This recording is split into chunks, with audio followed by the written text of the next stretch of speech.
আকিদা এবং বিশ্বাস, আমাদের আকিদা হলো রাসূল আরবি সাল্লাল্লাহু আলাইহি সাল্লামকে তখনই নবী হিসাবে আল্লাহ তখনই সৃষ্টি করছেন যখন আদমের অস্তিত্ব ছিল না।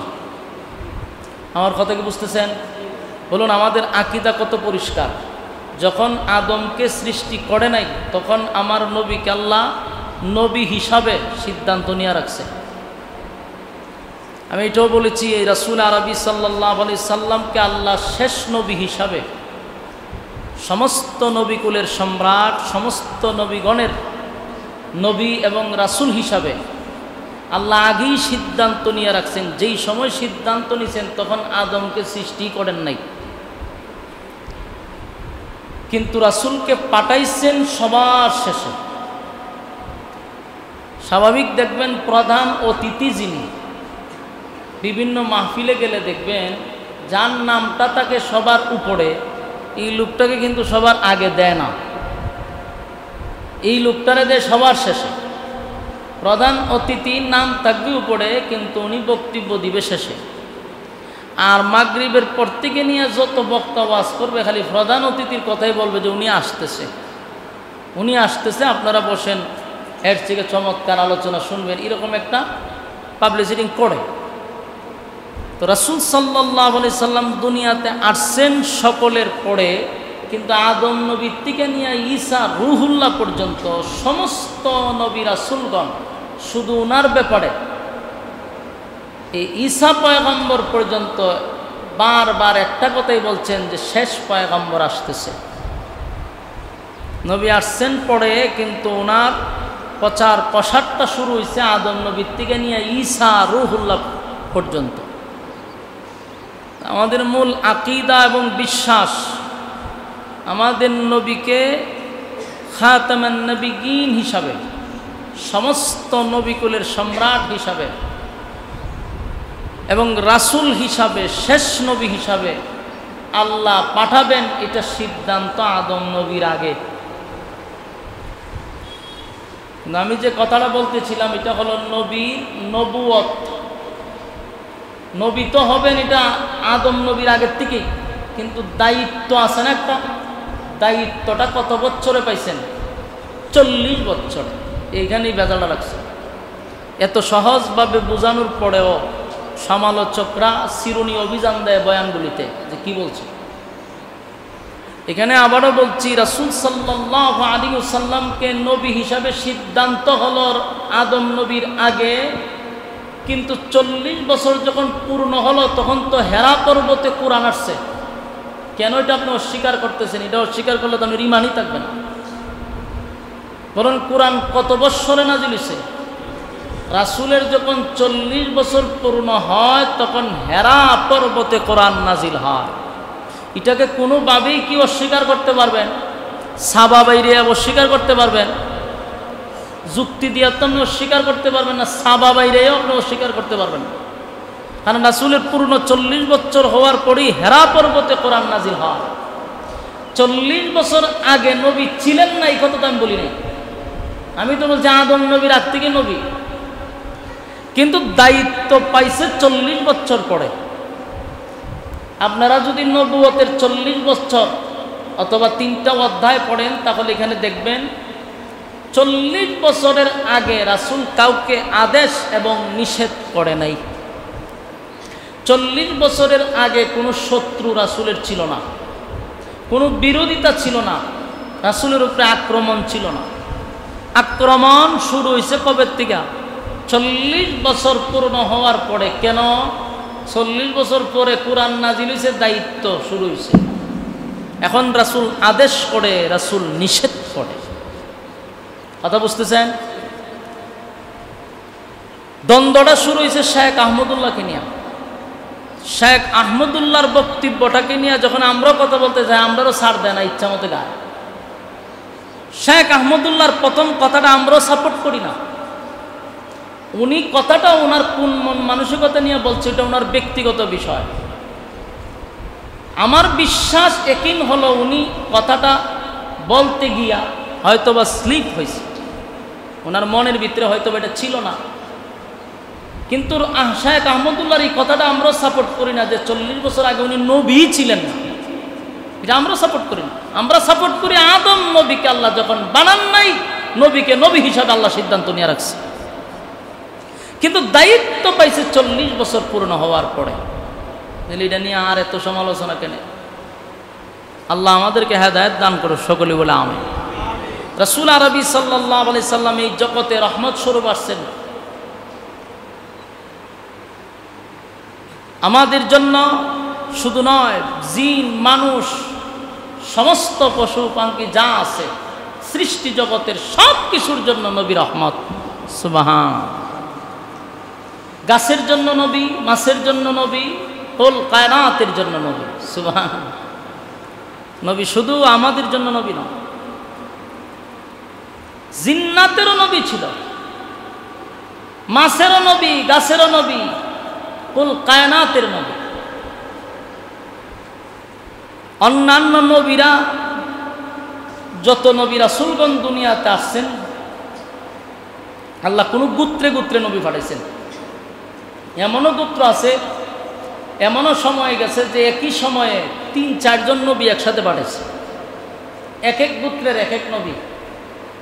কিন্তু আমাদের রাসূল সাল্লাল্লাহু আলাইহি সাল্লাম হলেন কুল কায়নাতের নবী। এরপরও কি আকীদার মধ্যে কোনো সমস্যা দেখতেছেন? এরপরও আপনার আর এত সমালোচনা, এরপরে শ্বাসগুলো বয়ে বয়ে হইব, নবীর বিরুদ্ধে কথা হয়, নবীর বিরুদ্ধে সমালোচনা করে। আমাদের কথাগুলি বুঝার জন্য তাজা মগজের দরকার। ফসা মগজ লইয়া এখানে বইলে আপনি তো দুর্গন্ধ পাইবেনি, মাথার সমস্যা।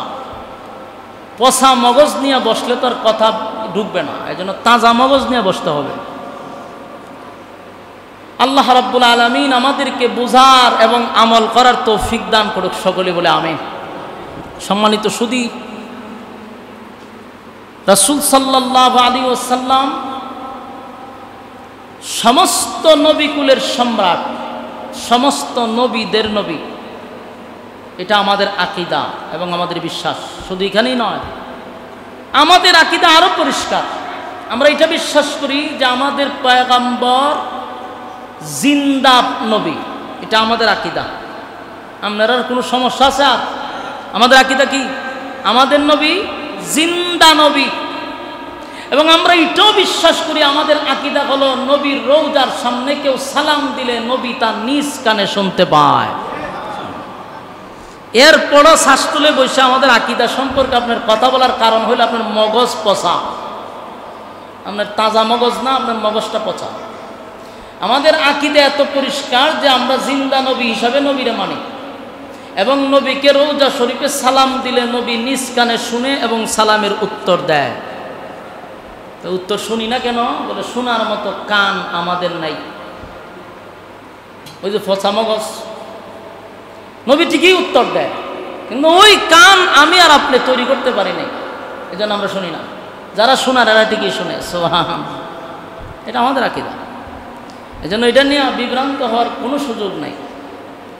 আল্লাহ রাব্বুল আলামিন এই গোটা জাহানের জন্য নবীকে রহমত স্বরূপ পাঠাইছেন, সবার জন্য রহমত।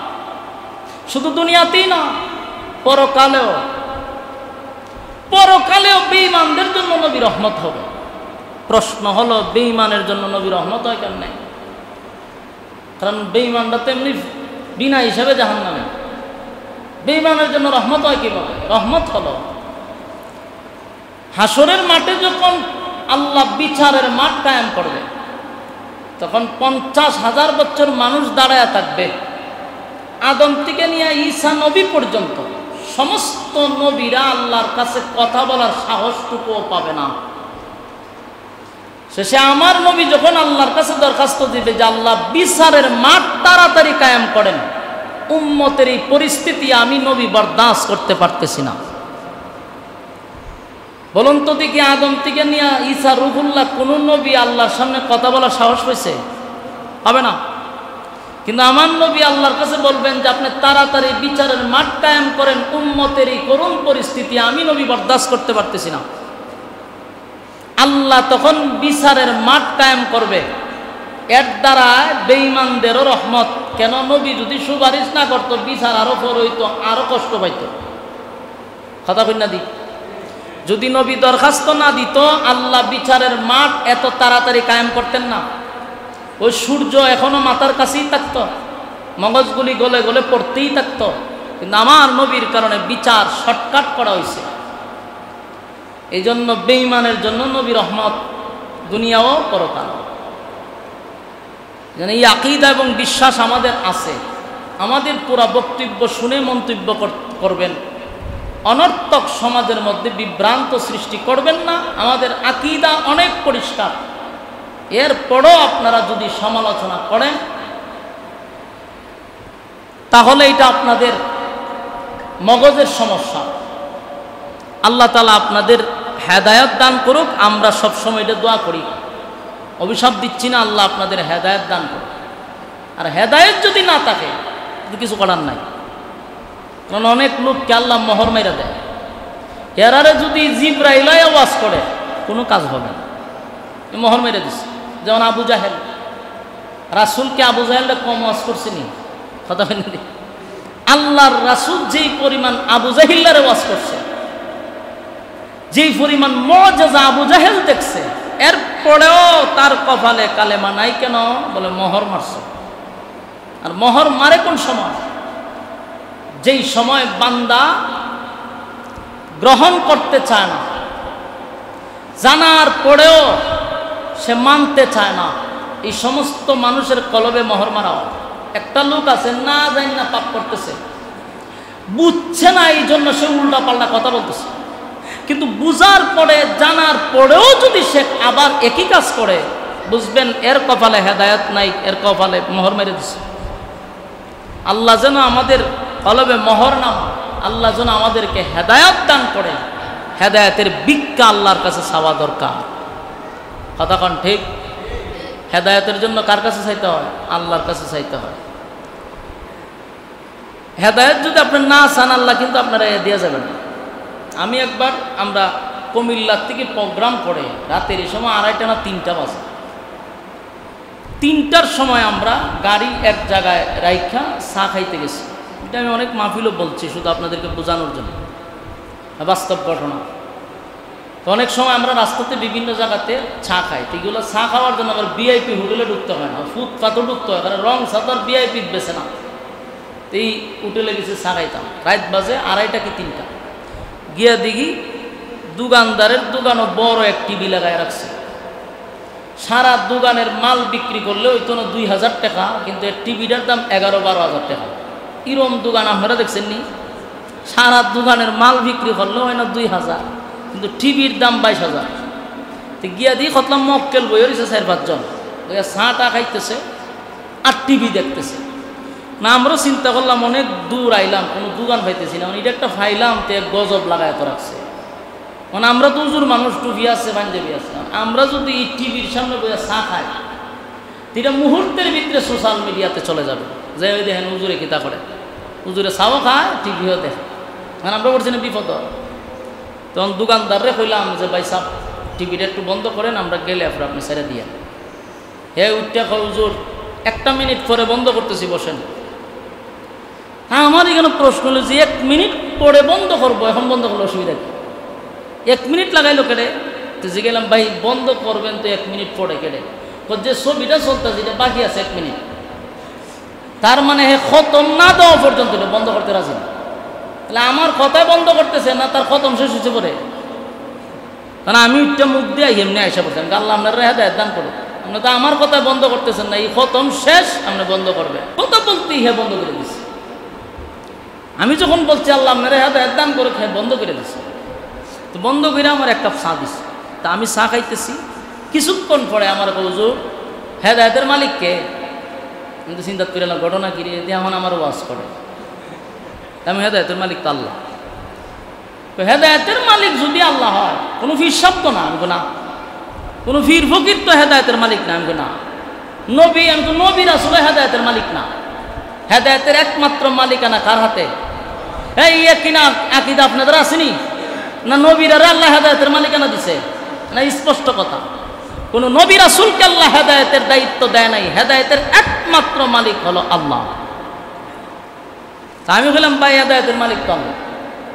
তখন হে আমারে প্রশ্ন করছে যে হেদায়েতের মালিক যদি আল্লাহ হয়, কোনো নবী রাসূল না হয়, কোনো পীর ফকির না হয়, আল্লাহর কাছ থেকে তো আমি হেদায়েতটা গিয়ে আনতে পারবো না, আল্লাহ আমার হেদায়েত দেয় না কেন? কথাগুলো বুঝতেছেন? আমি শুধু আপনাদেরকে বোঝানোর জন্য বলতেছি এবং এটা বাস্তব কথা। সে আমার প্রশ্ন করছে আল্লাহ হেদায়েত দেয় না কেন? এটা তো পীরের কাছে নাই, নবীর কাছে নাই, গিয়ে লইতাম, পীরের কাছে থাকতে বলে পীর সাহেব আমার হেদায়েত দেন, দিয়ে দিত। এটা তো আল্লাহর কাছে। আল্লাহ যদি আমার হেদায়েত না দেয় আমি হেদায়েত পাবো কো? তো হুজুর আমার হেদায়েত দেয় না কেন? হেদায়েত দিলে তো আমি এগুলা চালাই না। এখানে 4-5টাতে বইয়া চা খাইতেছে, এরা পাইছে সুযোগ পাইয়া কত হুজুর কথা তো ঠিক, এটা কোনছেন কেরা আল্লাহ দেয় না, হেদায়েত দেয় না কেরা আমরা? 4-5টা মক্কেলে ধরছে দিলে কহ যুগালি কথা পাইছে, তো সুযোগ পাইছে। আমি চিন্তা করলাম এত আমার প্রশ্ন করছে না, আটকাইবার লেগে প্রশ্ন করছে। আমি যেটা টিভি বন্ধ করাইছি এমন আমার প্রশ্ন করতেছে। তা আমারে বলতেছে হুজুর কইন দেয় না কেন আল্লাহ হেদায়েত? আমি তো কথা তো ঠিক, আল্লাহ দিলেন না আপনি পাইতেন? বলে দিলে তুই পাইতাম।